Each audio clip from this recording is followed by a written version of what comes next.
ഇപ്പോൾ നമ്മുടെ തൊട്ട അയൽ രാജ്യങ്ങളായ ബംഗ്ലാദേശും പാകിസ്ഥാനും ഒക്കെ ഈ സമീപകാലത്ത് തെരഞ്ഞെടുപ്പിലേക്ക് പോയി.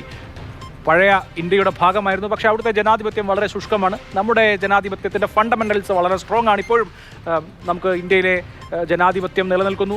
അത് 97 കോടി ജനങ്ങൾ സമ്മതിദാന അവകാശം വിനിയോഗിക്കുന്ന ലോകത്തെ ഏറ്റവും വലിയ ഡെമോക്രാറ്റിക് എക്സർസൈസ് ആണ് എന്ന അഭിമാനം കൊള്ളാം. അതേസമയം തന്നെ നേരത്തെ സൂചിപ്പിച്ച ശ്രീ സമ്പത്ത് അടക്കം സൂചിപ്പിച്ച, ഞാൻ ആദ്യത്തെ ചോദ്യത്തിൽ സൂചിപ്പിച്ച ചില അബറേഷൻസ് അവിടെ ഉണ്ട്. ഇലക്ട്രൽ ബോണ്ടിൻ്റെ കാര്യം ഇപ്പോൾ ശ്രീ ജ്യോതികുമാർ ചാമക്കാല ചൂണ്ടിക്കാണിച്ചു. ഇതിൻ്റെ ഒക്കെ ഒരു ലിറ്റ്മസ് ടെസ്റ്റായി ഈ തെരഞ്ഞെടുപ്പ് പരിണമിക്കും. നമ്മൾ മെയ് മാസം അവസാനം അതിൻ്റെ ഫലശ്രുതി കാണും എന്ന് ഉറപ്പിക്കാമോ? ഒരു സംശയമില്ല. കാരണം ഇത് എല്ലാം ജനങ്ങൾക്കറിയാവുന്ന, അല്ലെങ്കിൽ നമ്മൾ മുന്നോട്ട് പോയിക്കൊണ്ടിരിക്കുന്ന കാലഘട്ടത്തിൽ ഏതാനും മണിക്കൂറുകൾക്കകം തിരഞ്ഞെടുപ്പ് പ്രഖ്യാപിക്കും.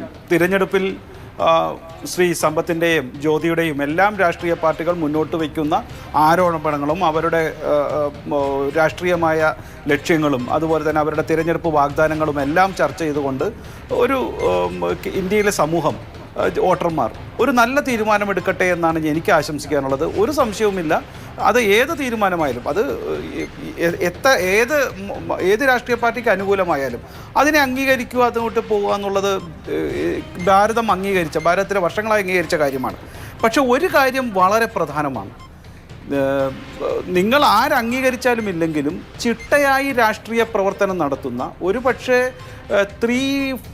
ഒരു 365 ദിവസവും 24 മണിക്കൂറും രാഷ്ട്രീയ പ്രവർത്തനം നടത്തുന്ന, അല്ലെങ്കിൽ അടുത്ത തിരഞ്ഞെടുപ്പിനെ ഈ തിരഞ്ഞെടുപ്പ് കഴിയുമ്പോൾ തന്നെ നേരിടുന്ന ഒരു രാഷ്ട്രീയ പാർട്ടിയും അത്തരത്തിലുള്ള രീതിയും സൃഷ്ടിച്ചത് BJP ആണ്. ഒരു സംശയവുമില്ല. അതുകൊണ്ട് ജനങ്ങളിലേക്ക് കൂടുതൽ ഭരണ നേട്ടങ്ങൾ എത്തിക്കുവാനും അതുകൊണ്ട് തന്നെ ഭരണവിരുദ്ധ തരംഗം പൂർണ്ണമായി ഇല്ലാതാക്കാനും, കഴിഞ്ഞ 10 വർഷമായി ഭരിച്ചിട്ട് പോലും കോൺഗ്രസ്സിന് പോലും പറയാൻ പറ്റാത്ത രീതിയിൽ ഒരു പ്രതിപക്ഷ കക്ഷികൾ പോലും മുന്നോട്ട് വയ്ക്കാനുള്ള ഒരു ഭരണവിരുദ്ധ തരംഗം ഇന്നില്ല എന്ന് ഇവർ അംഗീകരിക്കുന്നു. അതുപോലെ തന്നെ ഇത്തരത്തിലുള്ള പല നേട്ടങ്ങൾ പറയുമ്പോഴും നോക്കൂ, ഇപ്പോൾ ജ്യോതി തന്നെ ഗുജറാത്ത് കൈവിട്ട് കഴിഞ്ഞു. ഗുജറാത്തിൽ ജയിക്കില്ല എന്ന് അവർ അംഗീകരിച്ചു. UP-യിലും ബീഹാറിലൊക്കെ എങ്ങനെയാണ് ജയിക്കുക എന്ന് എനിക്കറിയില്ല. അദ്ദേഹം തന്നെ പറയട്ടെ. ഏതായാലും ശുഭാപ്തി വിശ്വാസം നല്ലതാണ്. ഇതാണ് രാഷ്ട്രീയ പാർട്ടികൾ മുന്നോട്ട് വെക്കേണ്ട നയമെന്ന് ഞാൻ വിശ്വസിക്കുന്നു. തീർച്ചയായും രാജ്യത്തെ മുഴുവൻ നയിക്കുവാനും അതുപോലെ തന്നെ പുതിയ സങ്കല്പങ്ങൾ, പ്രതീക്ഷകൾ, തിരഞ്ഞെടുപ്പ് വാഗ്ദാനങ്ങളൊക്കെ നൽകി ജനങ്ങളെ കൂടെ നിർത്താനും എല്ലാവരും ശ്രമിക്കേണ്ടതാണ്. പക്ഷേ നിർഭാഗ്യവശാൽ ഞാൻ രാഷ്ട്രീയം മാത്രം പറയുകയല്ല, തിരഞ്ഞെടുപ്പ് ഇലക്ട്രൽ ബോണ്ടിനെ കുറിച്ച് പറഞ്ഞപ്പോൾ ഒരു കാര്യം മാത്രം പറഞ്ഞു പോകാൻ ആഗ്രഹിക്കുന്നു. കോൺഗ്രസും അതേപോലെ, ഇപ്പം ഇന്ത്യ മുന്നണിയൊന്നും ഉണ്ടോ എന്ന് തന്നെ അറിയില്ല. കാരണം താങ്കൾ തന്നെ പ്രതിപക്ഷ ബ്ലോക്ക് എന്നാണ് അഭിലാഷ് സൂചിപ്പിച്ചത്. അപ്പോൾ ഇത്തരത്തിലുള്ള ബ്ലോക്കുകൾ മുന്നോട്ട് വയ്ക്കുന്ന ഇപ്പോൾ അവസാനം പറഞ്ഞ ഇലക്ട്രൽ ബോണ്ട് എന്ന ആരോപണം നോക്കൂ. ഏതാണ്ട് 20,000 കോടി രൂപയാണ് ഇലക്ട്രൽ ബോണ്ടായിട്ട് വന്നത്. അത് BJPക്ക് ഇട്ടത് 6,000 കോടി രൂപയാണ്. അപ്പോൾ ബാക്കി 14,000 കോടി ആർക്കാ പോയത്?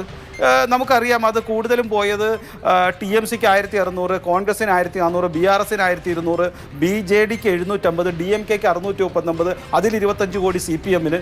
അപ്പോൾ ഇതെല്ലാം കൂടുതൽ പുറത്തേക്ക് വരട്ടെ. എങ്ങനെയാണ് 303 അംഗങ്ങളുള്ള BJPക്ക് വെറും 6,000 കോടിയും അത് 245 മെമ്പർഷിപ്പുള്ള MP-മാരുള്ള 242 MP-മാരുള്ള പ്രതിപക്ഷങ്ങൾക്ക് എങ്ങനെയാണ് 14,000 കോടി വന്നതും കൂടെ കണക്കാക്കാം? കൂടുതൽ കണക്ക് പുറത്തേക്ക് വരട്ടെ. ആരൊക്കെ എന്തൊക്കെയാണ് മേടിച്ചതും എന്തൊക്കെയാണ് നമുക്കും പറയാൻ പറ്റും. ജനങ്ങൾ അറിയട്ടെ. ബോണ്ടിന്റെ ചർച്ചയല്ലല്ലോ, കൂടുതൽ കണക്ക് പുറത്തു വരട്ടെ. അതിന് SBIയോട് സുപ്രീം കോടതി തന്നെ ആവശ്യപ്പെട്ടിട്ടുണ്ട്. നിങ്ങൾ പൂർണ്ണമായും വിവരങ്ങൾ നൽകാത്തത് എന്തുകൊണ്ടാണെന്ന് സുപ്രീം കോടതി ചീഫ് ജസ്റ്റിസ് കഴിഞ്ഞ ദിവസം SBIയോട് ചോദിച്ചിട്ടുണ്ട്.